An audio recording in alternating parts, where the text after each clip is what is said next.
2장 7절로 11절 말씀이 됩니다.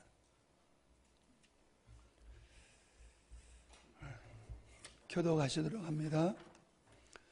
사랑하는 자들아, 내가 새 계명을 너희에게 쓰는 것이 아니라 너희가 처음부터 가진 옛 계명이니 이 옛 계명은 너희가 들은 바 말씀이거니와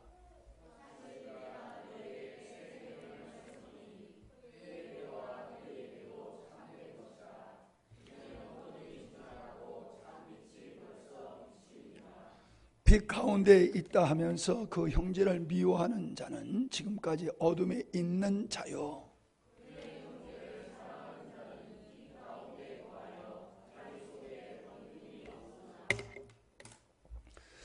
같이요.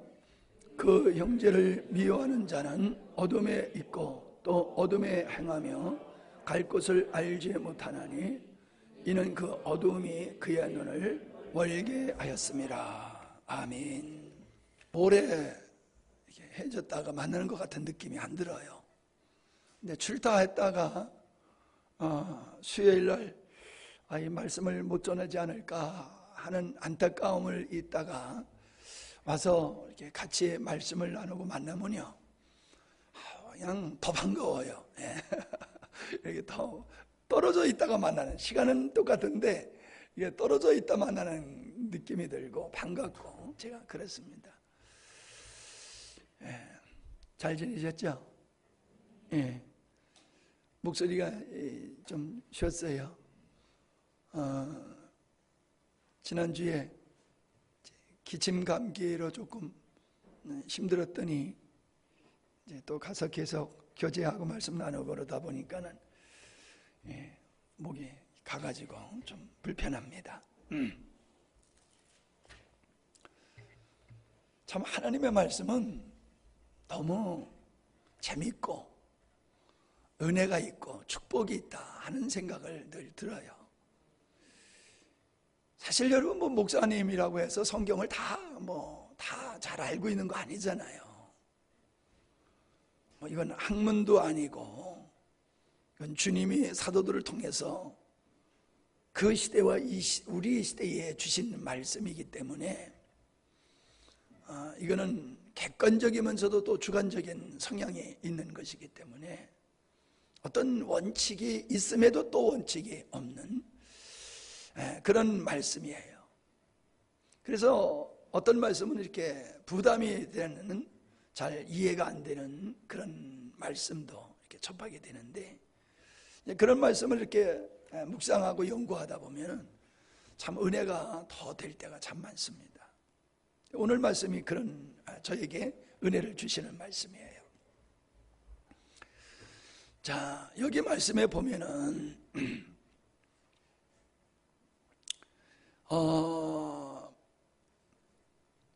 주님의 그 빛 가운데서 행한다. 또 주의 말씀을 순종한다. 이런 말씀들이 이렇게 등장하는 것을 보게 되지 않습니까? 우리가 이 하나님의 말씀에 순종한다, 하나님의 뜻에 순종한다, 이 순종의 의미가 굉장히 우리 신앙의 어떠함을 표현하는 아주 중요한 단서가 된다고 봐요. 그러니까 우리가 회의를 하다 보면 동의합니다 이러잖아요. 그죠? 동의합니다. 그 뜻은 뭐예요? 그 사람의 주장과 그 사람의 생각과 내 주장과 내 생각이 같다는 얘기잖아요. 동의합니다. 당신의 생각에 내가 동의합니다 라고 하는 거지요. 순종은 그런 의미가 있는 거지요. 순종은 동의의 의미가 있는 거예요. 그러니까 내가 순종한다라고 하는 것은 성향이 같다는 의미고, 순종하지 않는다라고 하는 것은 성향이 다르다는 거예요.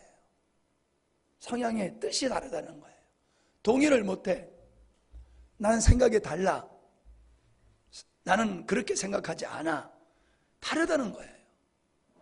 그러면 보세요. 사람과 사람 사이에는 다를 수가 있어요. 다름이 꼭 틀리다고 말할 수는 없어요. 그러나 진리라고 하는 관점에서 보면요, 하나님은 언제나 옳으신 거지요. 아멘? 하나님은 언제나 옳으신 거예요. 그럼 언제나 우리는 동의를 해야 되지요. 언제나 동의를 해야 돼요. 그러니까 동의가 돼야지 되지요. 맞죠? 동의를 하기 전에 내 안에서 동의가 돼야 되잖아요. 예.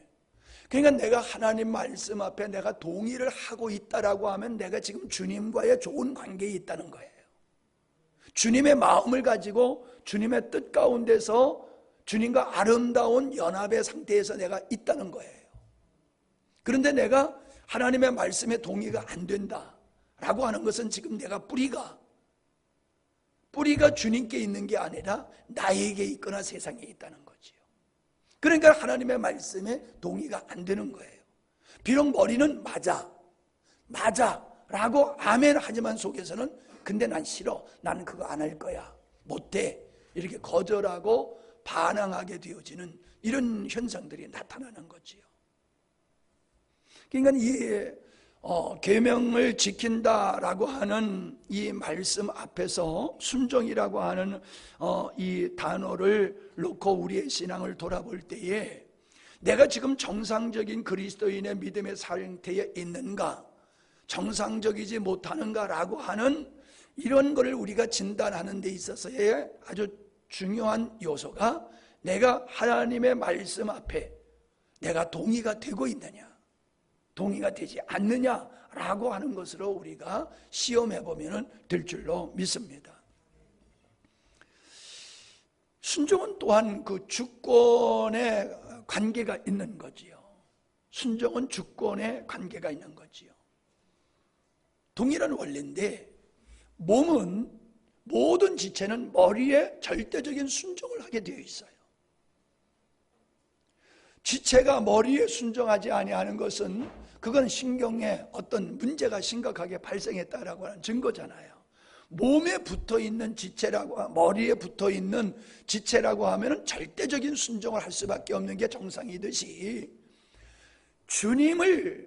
예수님을 나의 머리로 삼고 생명의 주님으로 삼고 나의 주인으로 모시고 신앙생활을 한다라고 하면요, 우리는 따질 것 없이 반문할 것 없이 하나님의 뜻에, 하나님의 말씀 앞에 순종하게 되어 있는 거죠. 비록 그분에게 순종하다가 내가 손해를 보는 일이 있고 억울한 일을 당할 수 있어요. 고난을 당할 수도 있어요. 그럼에도 불구하고 순종해야 되는 것이 주께 속한 자의 모습이에요. 주께 하나님의 권위를 인정하고 그 권위 앞에 굴복하여 살아가는 이런 정상적인 그리스도인의 모습은 절대적으로 하나님 앞에 순종하게 되어 있다라고 하는 것이지요. 순종하지 못하는 것은 자기가 머리와 같은 역할을 하고 있는 거예요. 나도 머리야. 할 수 있고 안 할 수 있고 내가 결정할 수 있어. 그게 머리만이 결정할 수 있는 거잖아요. 근데 내가 하나님 말씀 앞에 내가 순종할 수 있다 없다, 그 권리가 우리에게 주어 있는 게 아니에요. 우리의 자유의지라고 하는 것은 자유의지를 줬으니까 해도 되고 안 해도 되는 것을 우리에게 허락한 권리라고 생각하면 오산이지요. 그런 것을 위해서 우리에게 자유의 선택권을 주신 것은 아니라는 거예요. 그러니까 순종이라고 하는 건요, 그리스도인의 삶의 원리를 나타내는 거예요. 삶의 원리. 온전히 모든 몸이 서로 연합할 뿐만 아니라 모든 다른 지체들이 절대적인 머리의 순종을 통해서 이 몸의 구조가 유지되듯이 우리는 그리스도인은 절대적인 그분에 의해서 살아가는, 그분의 절대적인 그분에 의해서 살아가는 이 삶이 그리스도인의 삶인데 이게 순종으로 나타나는 거예요. 순종으로.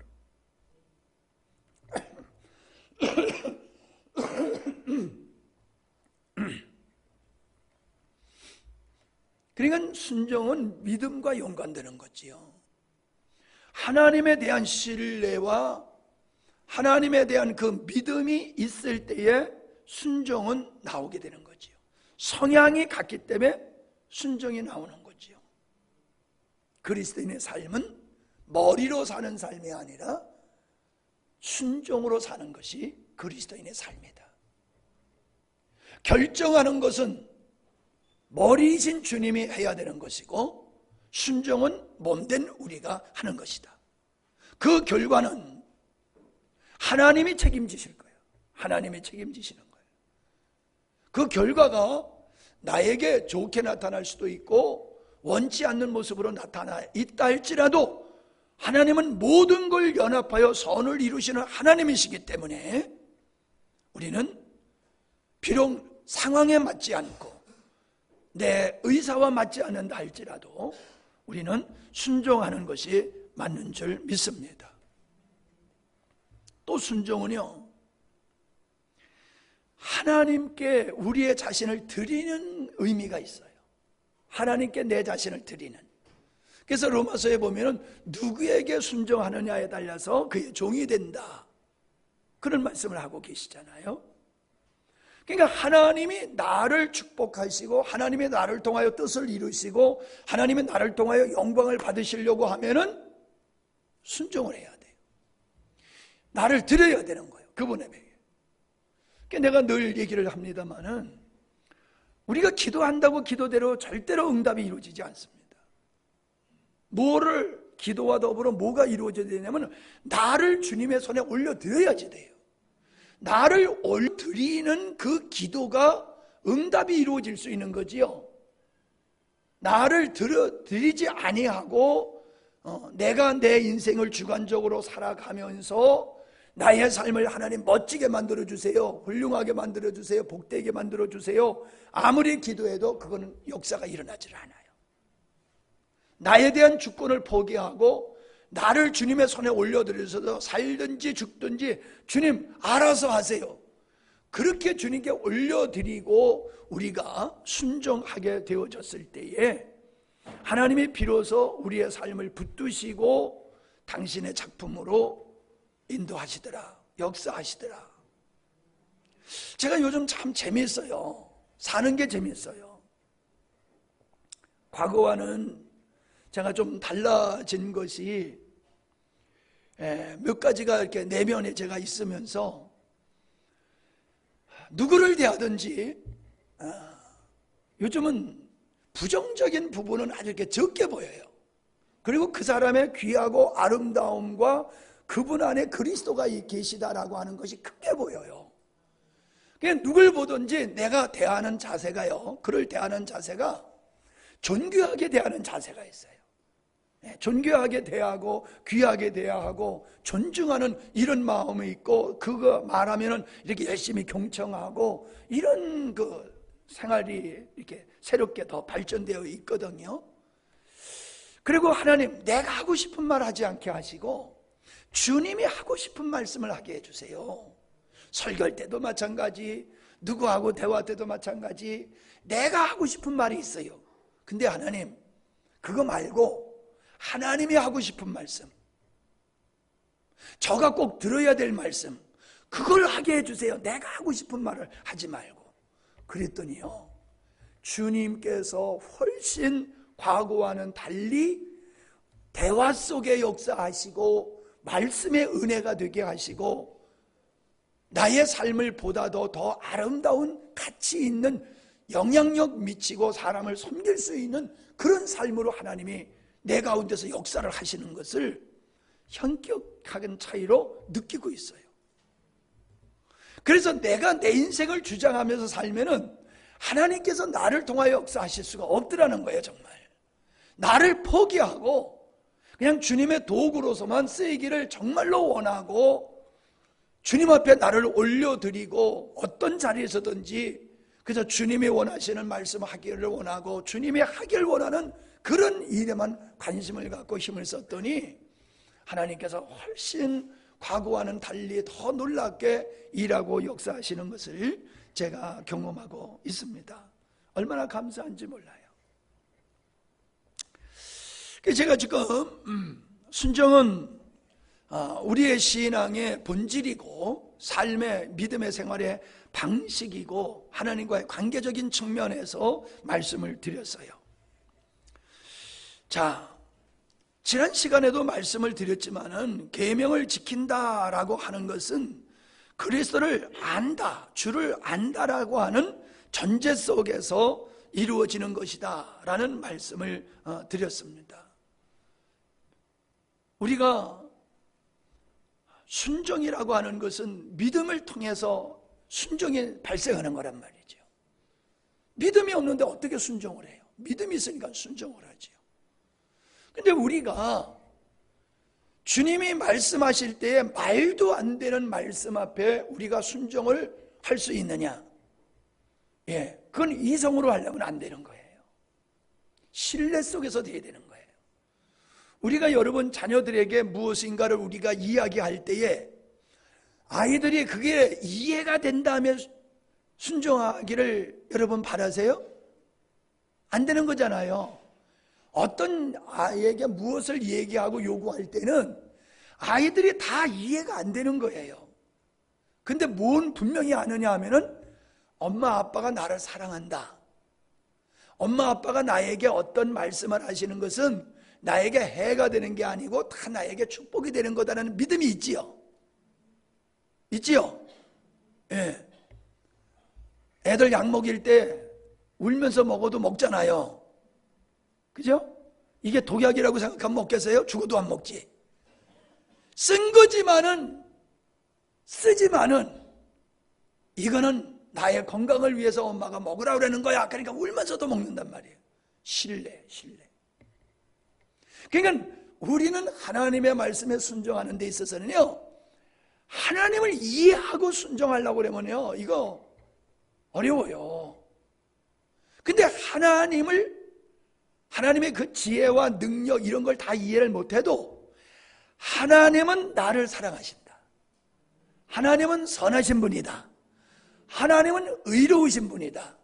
하나님은 모든 것을 연합하여 선을 이루시는 하나님이다라는 믿음이 있으면요, 순종하게 되어 있는 거예요.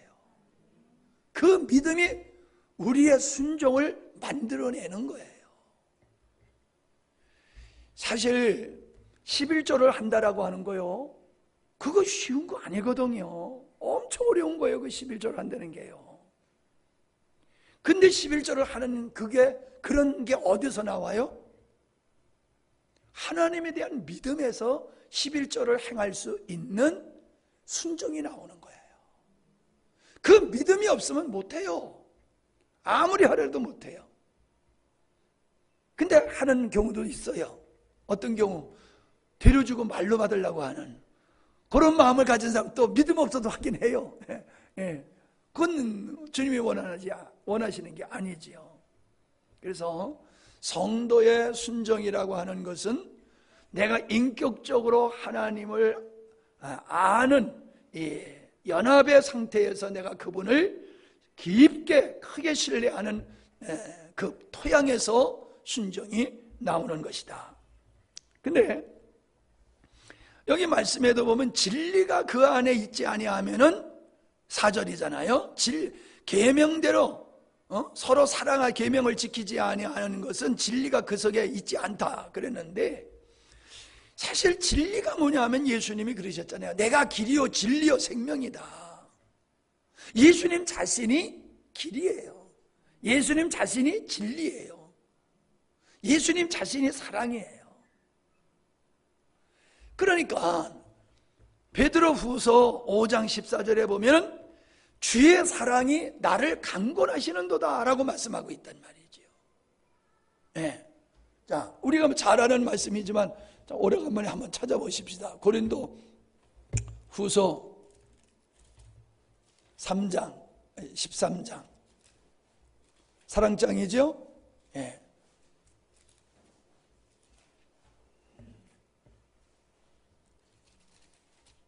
그러면서 내가 뭐라 했어요? 내가 후서라 그랬네?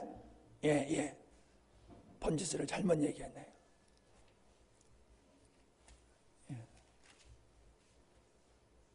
전서. 자, 보세요. 내가 사람의 방언과 천사의 말을 할지라도 사랑이 없으면 소리나는 구리와 울리는 괭가리가 되고, 내가 예언하는 능력이 있어 모든 비밀과 모든 지식을 알고 또 내가 산을 옮길 만한 모든 믿음이 있을지라도 사랑이 없으면 내가 아무것도 아니요, 내가 내게 있는 모든 것으로 구제하고 또 내 몸을 불사르게 내어줄지라도 사랑이 없으면 내게 아무 유익이 없느니라. 결국 뭘 얘기하고 있는 거지요? 사랑을 얘기하고 있잖아요. 이게 뭐예요? 사랑의 동력이라는 거예요. 동력. 사랑이 모든 삶의 동력이라는 거예요. 사랑에서 나오지 않는 것들은 이기적이고 탐욕적이라는 거예요. 비록 선하게 보인다 할지라도. 이해가 되십니까? 앞에서 나오는 말씀들은 대단한 얘기잖아요. 그 말이 진리가 있을 수 있고 이론이 있을 수 있고 많은 사람이 동의할 수 있는 그러한 주장이 있을 수 있지만은 그게 사랑에서 나온 것이 아니라 자기를 위한 말들이고 행동이라고 하면 그건 아무것도 아니다. 성도의 삶은 어디서 나와야 되느냐? 사랑으로부터 유발되어야 된다는 거예요. 사랑. 하나님 사랑, 이웃을 사랑하는 그 사랑에 의해서 우리의 삶이 만들어져야 된다는 거예요. 할렐루야. 예. 근데 우리는 사랑으로, 주님의 사랑으로 충만되어지기를 원하기보다는 내 힘과 내 열정과 내 노력으로 무엇인가 하려고 애를 쓰고 선한 일을 해보려고 애를 쓰지만은 안 될 뿐만 아니라 혹 된다 할지라도 그거는 하나님께서 기뻐하는 것이 아니다. 결국 자기를 위한 것이기 때문에 결과는 아름답지 않다라고 하는 것을 보여주고 있어요. 그래서 순종의 동력은 뭐냐? 진리, 사랑이신, 생명이신 그분에 의해서 살아가는 삶을 통하여 순종이라고 하는 삶을 살게 되어지는 것이다 하는 걸 우리에게 보여주고 있어요. 자, 성경에서는 서로 사랑하라 라는 말씀을 수없이 하고 계시죠. 서로 사랑하라. 하나님의 나라는 사랑을 통해서 이루어지는 거지요. 그러니까 이렇게 생각해 보면 돼요. 하나님의 나라는 흩어져서는 이루어질 수 있는 게 아니에요. 하나를 통해서 하나님의 나라가 이루어지는 것이지 흩어져 가지고 하나님의 나라가 이루어지지 않아요. 지체가 유기적인 관계로 붙어 있을 때의 몸을 이루듯이 우리는 그리스도 안에서 하나 될 때에 그리스도의 몸을 이루고 하나님의 집과 나라를 이루는 역사가 있거든요. 그런데 개인주의, 이기주의는 분리를 유발해요. 근데 사랑은 나를 감추고 모두를 하나로 하게 되어지는 역할이 사랑이에요. 그러니까 하나님의 구원의 역사도 사랑에서 이루어지지만은 하나님의 구원의 역사를 이루어 나가는 이 일도 사랑으로 이루어지는 거예요. 그러니까 하나님의 사랑이 우리의 삶을, 하나님의 백성의 삶을 살도록 하실 뿐만 아니라 하나님이 원하시는 교회, 하나님의 나라를 만드는 일도 사랑으로 되는 것이다. 그것을 성경에서 우리에게 강하게 강조하고 있어요. 근데 더 중요한 것은 뭐냐 하면은 3장, 요한일서 3장 14절에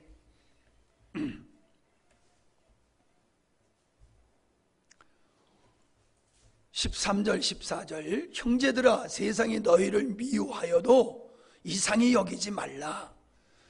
우리는 형제를 사랑함으로 사망에서 옮겨 생명으로 들어간 줄을 알거니와 사랑하지 아니하는 자는 사망에 머물러 있느니라. 구원받은 자의 특징이 뭐냐? 하나님의 백성의 특징이 뭐냐? 그게 바로 서로 사랑하는 것이라는 거예요. 내가 구원받았는지 구원받지 못했는지, 그리고 내가 믿음이 충만한지 믿음이 충만하지 못한지는 뭘로 분별하느냐? 내가 형제를, 지체를 얼마만큼 내가 사랑하느냐. 사랑하지 않는다고 하면 여기 뭐라 그래서 사망 가운데 있다고 그랬어요. 사망 가운데. 구원받은 게 아니라는 거예요. 네가 형제를 사랑하지 아니하고 미워하고 있다면 너는 어둠 가운데 있어. 너는 구원받은 자의 빛의 자녀의 모습이 아니야 라고 말씀하고 있어요. 그러니까 우리가 누구를 사랑해도 되고 안 해도 되는 게 아니라 그리스도인은 형제 지체들을 서로 사랑하는 게 당연하고 사랑하지 않는 게 이게 비정상이다라고 생각해야 되는 거예요. 아멘? 예. 해도 되고 안 해도 되는 게 아니에요. 구원받아 하나님의 사람, 아까 얘기했잖아요. 주의 사랑이 내 안에서 강권하시는도다. 구원받았기 때문에 주의 사랑이 우리 안에서 우리를 몰아쳐 밀어버려, 떠밀어 할 수밖에 없도록, 사랑할 수밖에 없도록, 섬길 수밖에 없도록 떠다 미는 거예요. 그래서 하나님의 나라는 사랑으로 세워지는 것이다. 근데 여기서 재미있는 말씀이 뭐냐면 옛 계명을 말하는 것이 옛 계명과 새 계명의 그 말씀으로 말씀하고 있잖아요. 예.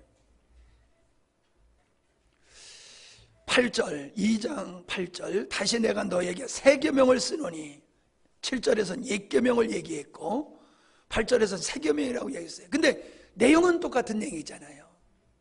서로 사랑하라고 하는 말씀은 모세를 통해서도 주신 말씀이에요.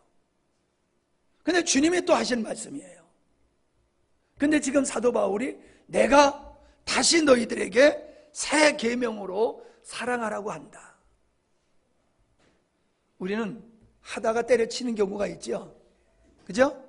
안 돼 보니까 아이 그럼 관둬. 예, 아이 관둬. 이러고 그냥 때려치는 경우가 있단 말이에요. 근데 서로 사랑한다고 하는 것은요, 이건 때려칠 문제가 아니에요. 이건 반드시 완성해야 될 법이에요. 반드시 이루어져야 할 우리의 법이에요. 포기할 수 있는 게 아니에요.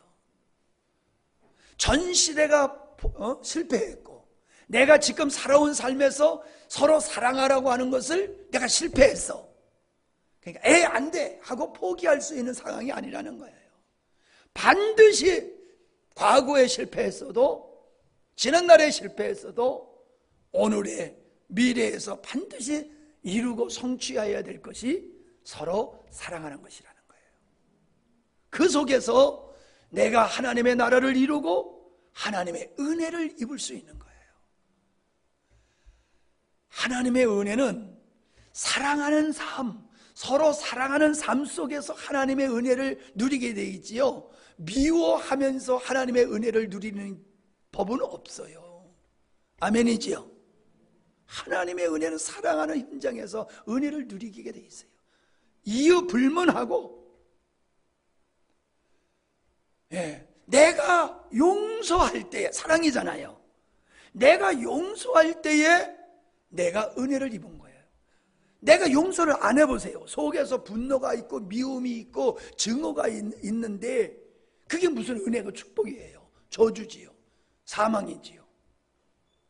그게 내가 사랑 가운데 거하게 되어지면은 하나님의 은혜를 누리게 되는 것이고, 이거는 우리가 반드시 이 방향으로 계속 나가야 되고 반드시 완성하고 성취해야 되는 것이 서로 내 몸과 같이 사랑하는 것이다. 아멘? 예. 부부지간에도요, 살다 보면은 멀어질 때가 있어요. 항상 좋은 게 아니잖아요. 그러나 그 상태를 유지하면 안 되잖아요. 해결을 하고 사랑의 관계로 회복되어 나가야 되잖아요. 이거 포기하면 안 되잖아요. 포기하면 더 큰 불행이 오잖아요. 근데 잃어버린 사랑을 회복하는 것도 힘들지만은 회복하게 되어지면은 놀라운 은혜와 축복을 받게 되어 있잖아요. 사랑은 희생에 따르는 것이기에, 수고가 따르는 것이기에 때로는 힘든 게 맞아요. 육체적으로는 힘들어요. 그러나 사랑의 삶을 통해서 하나님의 은혜를 입는 것은 물질로 환경으로 얻는 것과 비교할 수가 없는 거지요. 사랑하는 삶 속에서 하나님의 나라가 이루어지고 사랑하는 삶 속에서 내 안에 하나님의 은혜를 누리는 삶이 증가한다. 할렐루야. 주의 계명이 그거예요.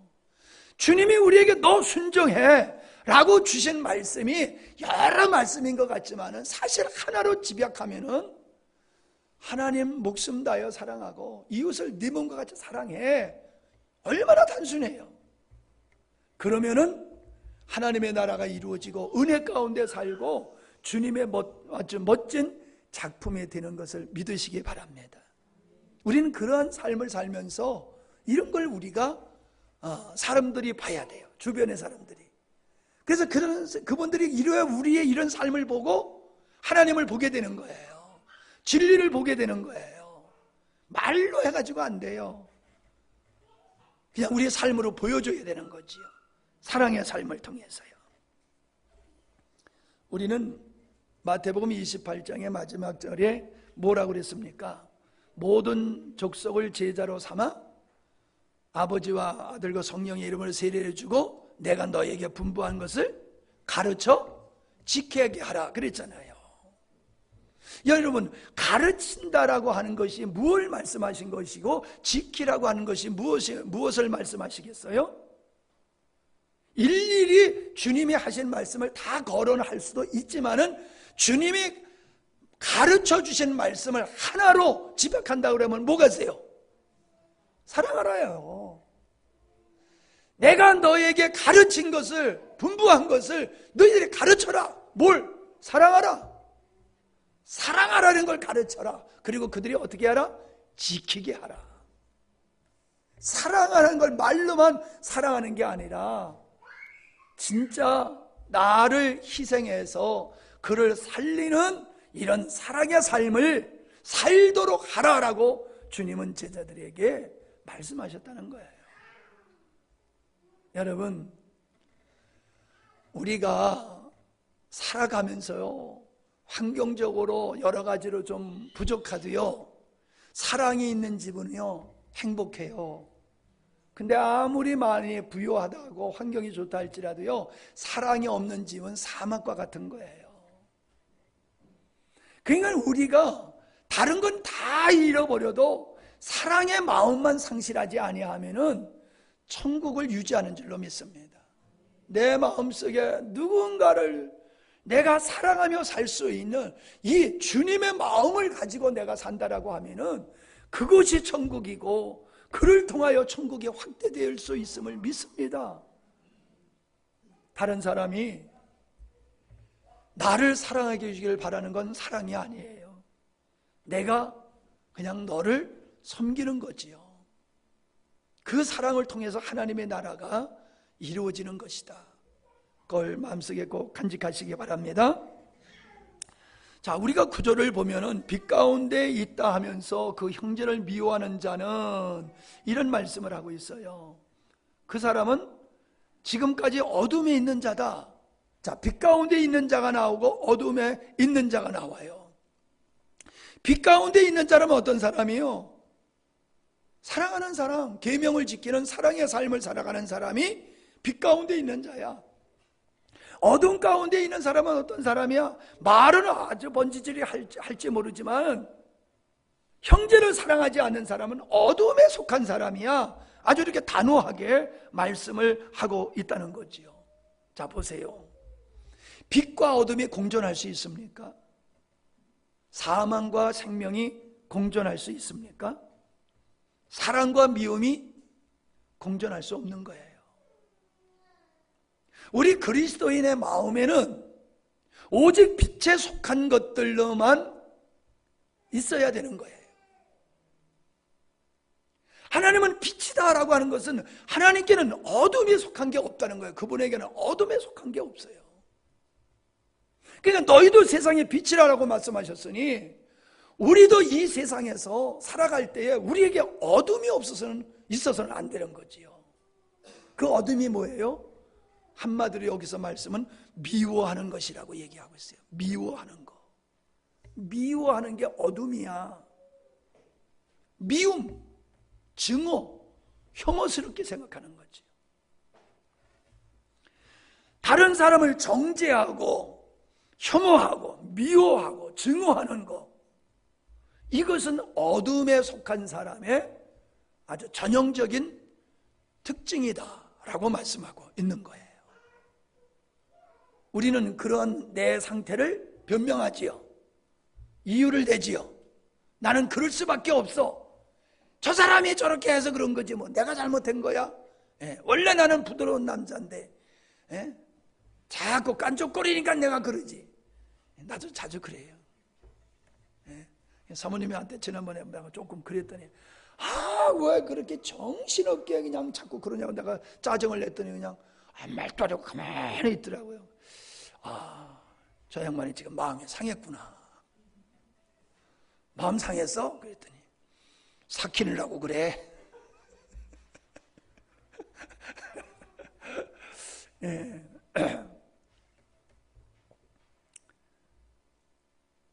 빛에는 미움이 없어요. 증오가 없어요. 내가 모든 사람을 사랑으로 바라봤더니요, 지난날에 내가 혐오스럽게 봤던 부분들도 이뻐 보이더라고요. 보는 시각이 달라져요. 내가 사랑하는 마음으로 봤더니 내가 그거를 잘못 봤었구나, 내가 오해했었구나, 이게 보이더라니까요. 그를 사랑하고 존중하는 마음으로 내가 보니까는 그렇게 되더라고요. 여러분, 우리 안에 언제 이 미움이 생깁니까? 내가 의롭다고 생각할 때예요. 내가 의롭다고 생각하면은 그렇지 못한 사람에 대해서 정죄하고 판단하고 증오하고 혐오스럽게 여기는 거예요. 난 너하고 달라. 배척하고 거절하는 거지요. 이게 교만이고 이게 어둠이라는 거지요. 어둠에서는 마귀가 역사해요. 마귀는 어둠, 다시 말하면 미워하고 증오하고 혐오하고 이런 속에서 마귀들은 역사하는 거예요. 우리가 사랑하고 이해하고 용서하고 긍휼히 여기고 그를 축복하고 그런 가운데서 마귀는 역사를 못해요.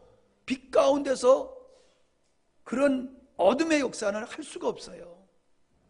내가 나를 사랑하고 내 기준, 내 중심으로 살아갈 때에 우리는 어둠에 처하게 되는 거고, 그 어둠에 처할 때 마귀는 우리 안에서 분탕질을 하고 역사를 해가지고 우리를 망가뜨리는 일을 한다는 겁니다. 아멘.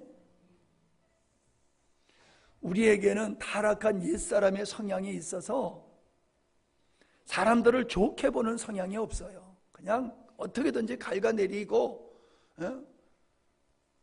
좀 나쁘게 보는 이런 성향이 우리들에게 있단 말이에요. 칭찬하기보다는 그냥 흠을 들추어내고 깎아내리는 성향이 우리에게 있어요. 왜요? 주 안에 거하지 않으세요. 그래서 주 안에 거할 때에 주의 계명대로 서로 사랑하게 된다고 말씀하셨잖아요. 주님 안에 거하면은 빛 가운데 거하게 되는 거고, 미움이 우리에게서 작동을 안 하게 되어지는 거잖아요.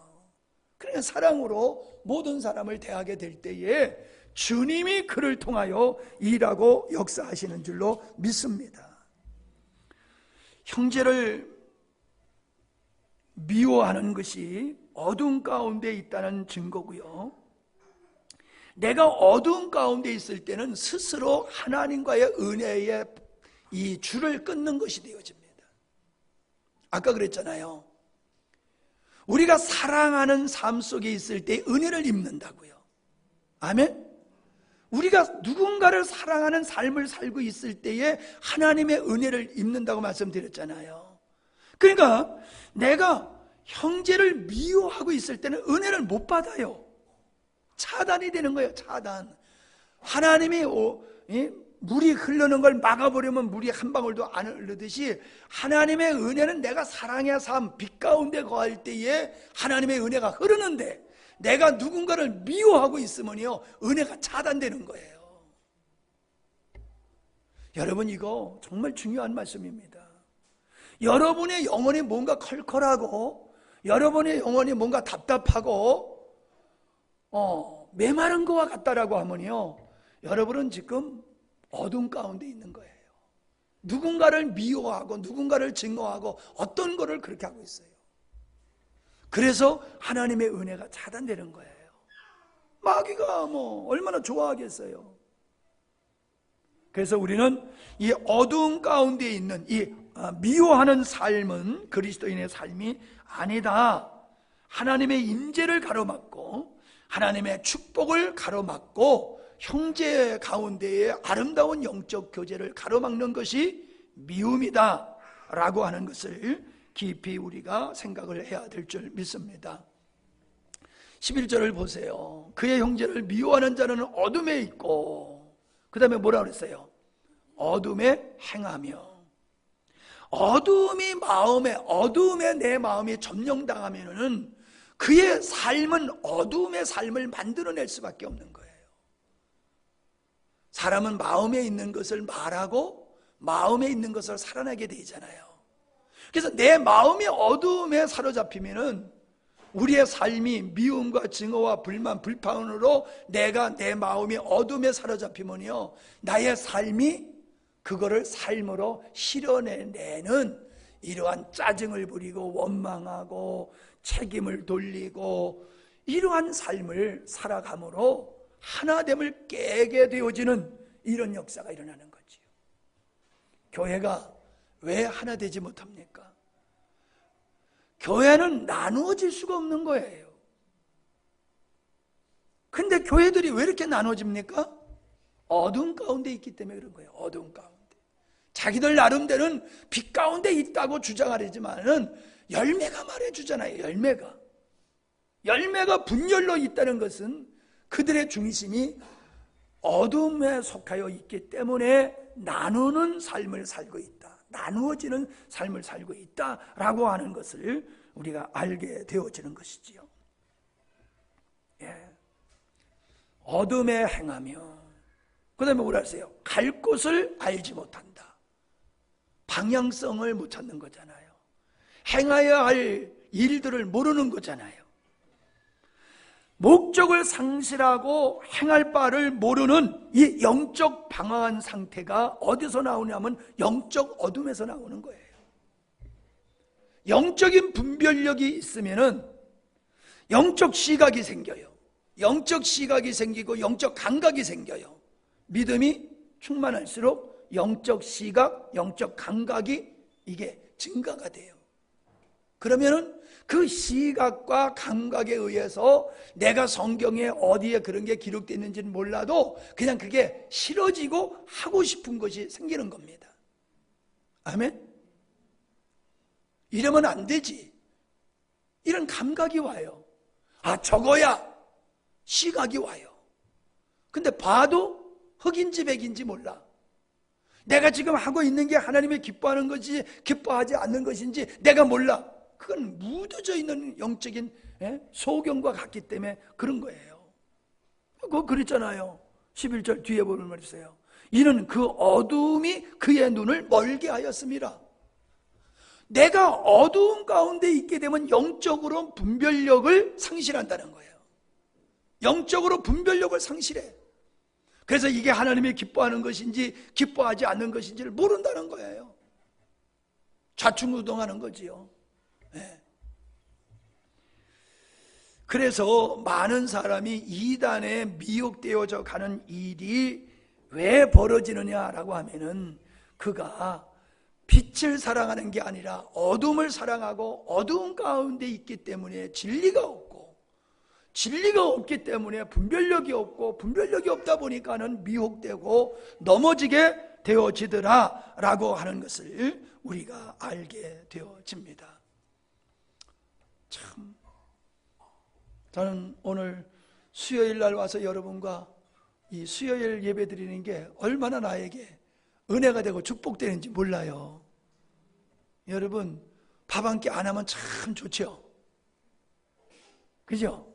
밥 한 끼 안 하면 되게 좋아요. 그러면 목사님의 설교 한 번 안 하면 좋을까 나쁠까? 그렇게 생각해 보셔도 돼. 설교 하루 안 하면 그만큼 밥 한 끼 안 하는 거하고 똑같아. 사모님이 오늘 저녁 먹으면서 뭐라는 줄 알아요? 여보, 오늘 밥 처음 했어. 그러더라고. 예?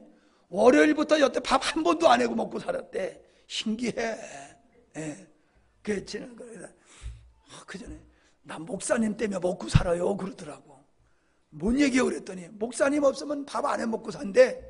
목사님이 맨날 있으니까 목사님 때문에 맨날 밥하다 보니까 자기가 밥 한 끼 안 놓치고 먹는다고 그러더니 글쎄 월요일날 화요일날 수요일날 밥 한 끼 안 하고 그냥 손가락만 빨고 있다가 오늘 저녁에 밥 해가지고 맛있죠 맛있죠 왜 이렇게 맛있죠 그러냐 물어봤더니 자기가 오래간만에 밥맛을 보니까 그렇게 맛있어가지고 맛있죠 맛있죠 그러더라고.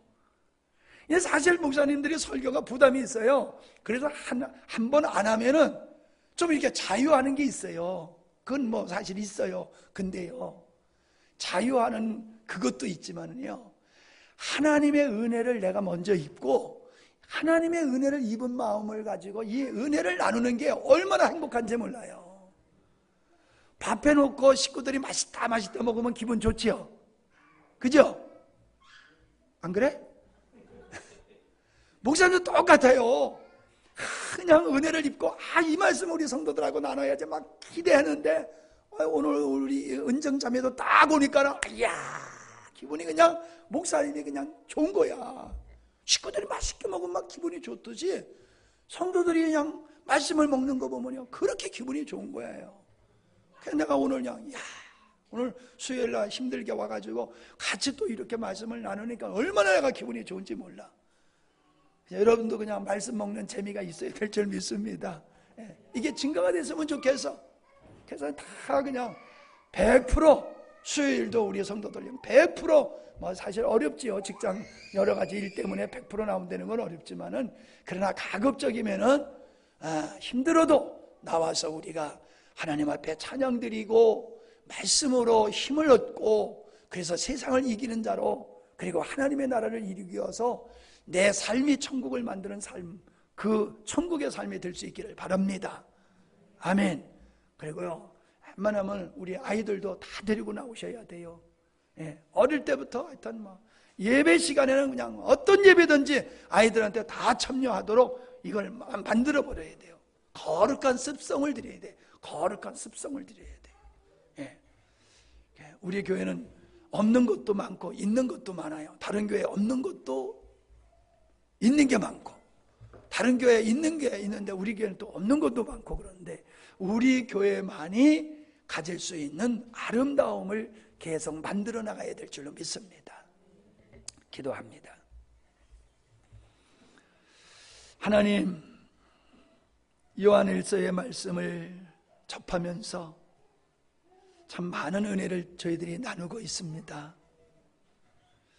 그리스도인의 삶의 원리가 주님과의 연합에서부터 주님의 생명이신 사랑으로부터 시작되어서 우리의 삶의 원리가 되어지고 삶의 열매가 되어지는 원리와 열매가 되어지는 이런 것들을 우리가 나누면서 기쁨을 나누고 있습니다.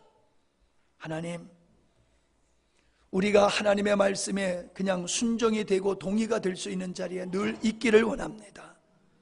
의지로 살아가는 것이 아니라 우리 주님의 사랑에 의해서 살게 되어지고 빛이신 주님으로 말미암아 우리 삶 속에서 어둠은 떠나가고 오직 빛의 열매만이 풍성한 삶을 살 수 있게 되어지기를 원합니다.